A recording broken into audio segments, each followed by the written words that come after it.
Crystal field theory समझते हैं। Crystal field theory आज की डेट की मोस्ट वाइडली एक्सेप्टेड थ्योरी है, better than the valence bond theory. ये अज्यूम करके चलता है कि हमारा जो सेंट्रल मेटल एटम है उसका जो लिगेंड के साथ इंटरेक्शन हो रहा है वो एक्चुअली प्योरली इलेक्ट्रोस्टैटिक। तो जो सेंट्रल मेटल एटम है जो कि ट्रांजिशन मेटल है actually which forms the central atom complex के अंदर, it is regarded as the positive ion of that particular complex, और जो लिगेंड उसके आसपास प्रेजेंट है तो वो हो गए उसके नेगेटिव आयंस और नेगेटिव मॉलिक्यूल्स, और it can be neutral also. अगर लिगेंड यानी कि लिगेंड जो है वो या तो नेगेटिव स्पीशी होगी या फिर वो न्यूट्रल होगा। अगर लिगेंड न्यूट्रल है तो क्या होगा, जैसे कि अमोनिया के केस में, NH3 के केस में, तो उस केस में क्या होगा, इस मॉलिक्यूल का जो नेगेटिव सेंटर है, इसमें नेगेटिव सेंटर कौन सा है NH3 में, नाइट्रोजन है, क्योंकि उसके पास लोन पेयर ऑफ इलेक्ट्रॉन है। तो अगर लिगेंड न्यूट्रल है उस केस में उस पर्टिकुलर मॉलिक्यूल का जो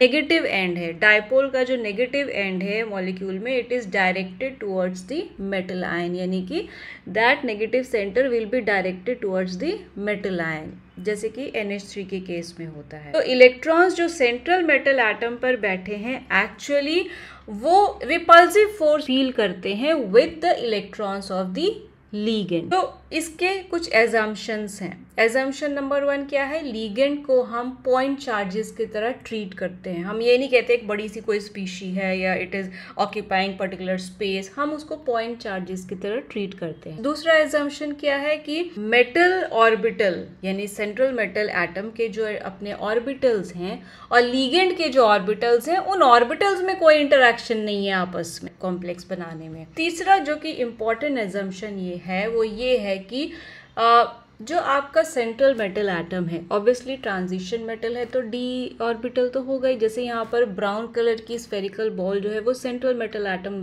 डिनोट करती है, तो इसका अपना डी ऑर्बिटल है। अब आपको मालूम है उसमें 5 सब शेल्स होते हैं, तो DYZ, XZ, DXY, DX2, Y2 and DZ2, ठीक है।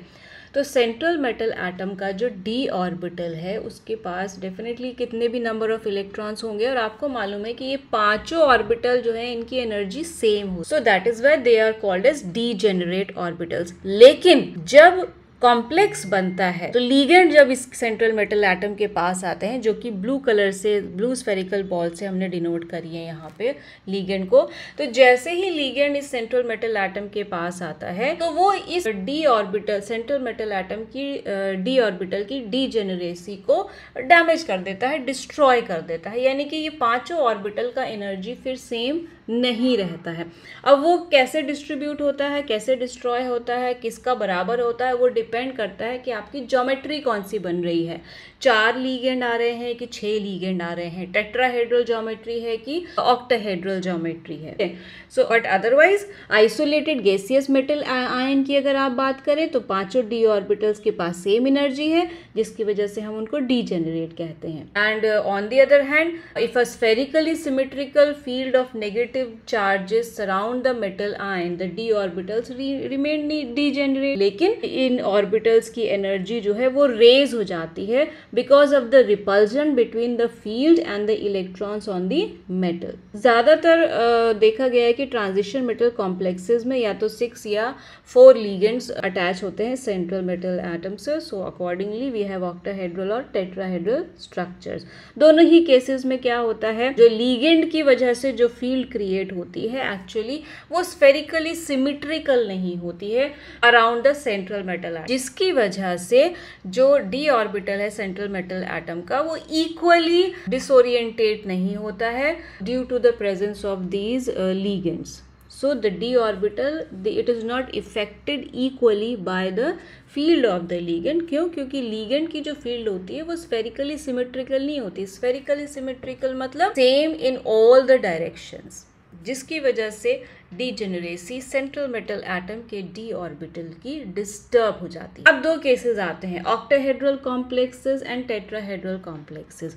ऑक्टाहेड्रल कॉम्प्लेक्सेस में क्या होता है, जो सेंटर पे जो मेटल एटम है, ठीक है, जो मेटल है ऑक्टाहेड्रन के, वो 6 लिगेंड से जुड़ा होता है अलोंग द कॉर्नर्स, ठीक है।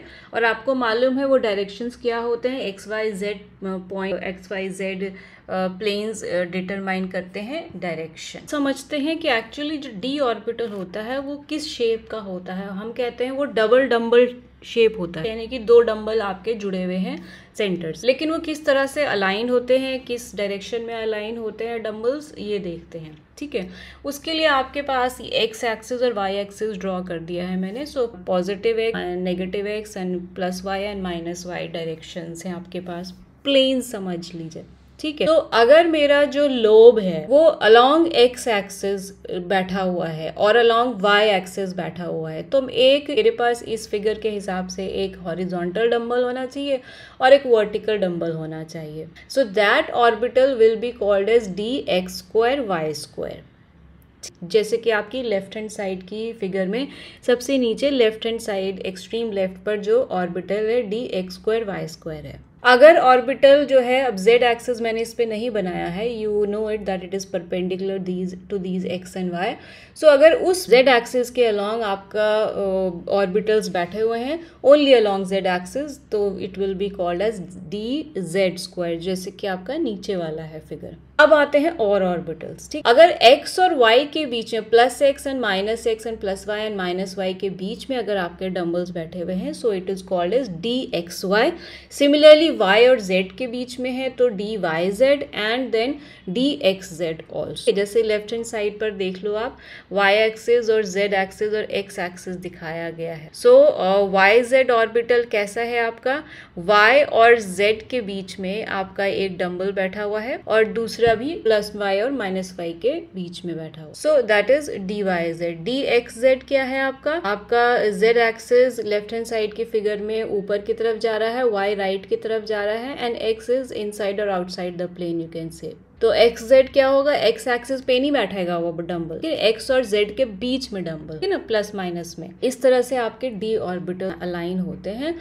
जो d x z, y z और एक्स वाई है, वहां पर वो कैसे अरेंज होते हैं, वो एक्स वाई और वाई जेड और एक्स जेड के एक्सिस के बीच में होते हैं डंबल, ठीक है। और अगर along the x and y axis बैठा हुआ है तो एक्स स्क्वायर वाई स्क्वायर है, अलोंग द जेड एक्सिस है तो जेड। तो ये अंडरस्टैंडिंग जरूरी है डी ऑर्बिटल्स की अरेंजमेंट की in order to understand the crystal field theory. अब क्या है नेक्स्ट, हम क्या देखते हैं, स्प्लिटिंग कैसे होती है। हमें मालूम है कि हमारा सेंट्रल मेटल एटम है, उसका डी ऑर्बिटल है जिसके पास एक्स वाई जेड एक्सिस के अलोंग आपके अरेंज्ड है ऑर्बिटल्स, ठीक। अब अगर मेरा जो लीगेंड है जो स्काई ब्लू कलर का है इधर, वो सेंट्रल मेटल एटम को अप्रोच करता है along the direction of x axis यानी plus x minus x included, along the direction of y axis plus y and minus y included and along the axis of z, z axis that is plus z and minus z. Central metal atom का जो D orbital, इसमें किसकी energy जो है वो ज्यादा बढ़ेगी, किसकी एनर्जी कंपैरेटिवली ज्यादा हो जाएगी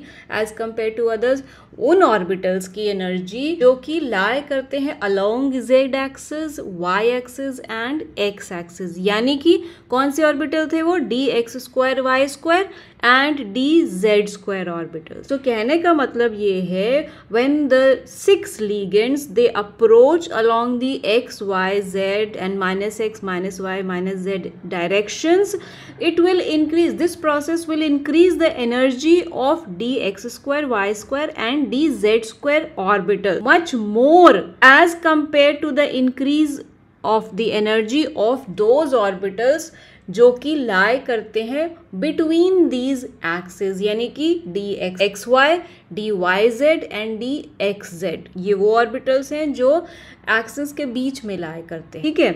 so therefore under the influence of octahedral ligand, क्योंकि 6 लीगेंड की बात करी है हमने जो अप्रोच कर रहे हैं सेंट्रल मेटल, यानी कि ऑक्टाहेड्रल होगा, ठीक है ना, ज्योमेट्री।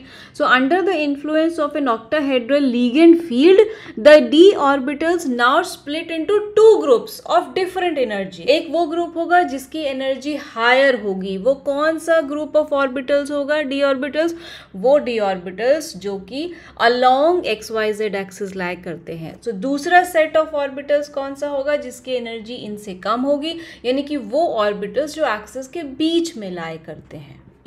ऑक्टाहेड्रल कॉम्प्लेक्सेस में जब 6 लिगेंड अप्रोच करते हैं तो मेरे जो डी ऑर्बिटल्स हैं मेटल एटम के वो दो पार्ट्स में, दो ग्रुप्स में स्प्लिट हो जाते हैं। एक होता है dx, एक होता है eg orbitals which actually consist of dx square, y square and z square orbitals, and the other one is the t2g orbitals which actually consist of dxz, yz and xy orbitals. So this is called as crystal field splitting.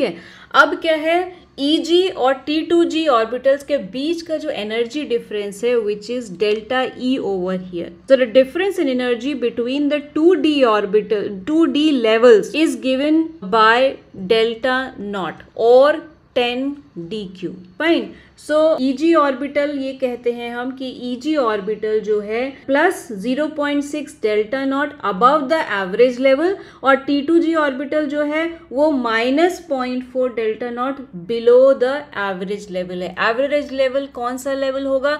वो level जो कि original D orbital का energy level है, यानी कि इन दोनों के बीच से सेंटर जो है, ठीक है ना, that is the average level. So the size of the energy gap which is delta not between the T2g and Eg levels can be measured easily by using instrument. अब जैसे मान लिया हमने एक कॉम्प्लेक्स है हमारे पास TiH2O whole 6 with +3 positive charge. इसमें क्या है? Titanium. It is having oxidation number of +3, so titanium Ti+3 ion has 1d electron, scandium titanium, ठीक है ना।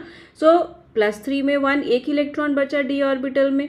सो in the complex this will occupy the orbital with the lowest energy. Remember, lower the energy higher the stability, यानी कि कौन सा occupy करेगा? T2g level occupy करेगा। तो the complex absorb the light of the wavelength to promote the electron from T2g level to the Eg level, जब उस पर लाइट पड़ेगी। सो द DD ट्रांजिशन कहते हैं हम इस तरह के प्रोसेस को।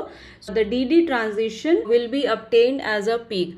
इन शॉर्ट, आपको क्या करना है? आपको पहले को उसका कॉन्फ़िगरेशन लिखना है, देखना है उसमें कितने इलेक्ट्रॉन्स हैं, ठीक है। जैसे यहाँ पर हमने टाइटेनियम का एग्जाम्पल लिया था, पहले लोअर एनर्जी लेवल में फिल करोगे, फिर हायर एनर्जी लेवल में, और फिर आप अपनी इक्वेशन लगा दीजिए।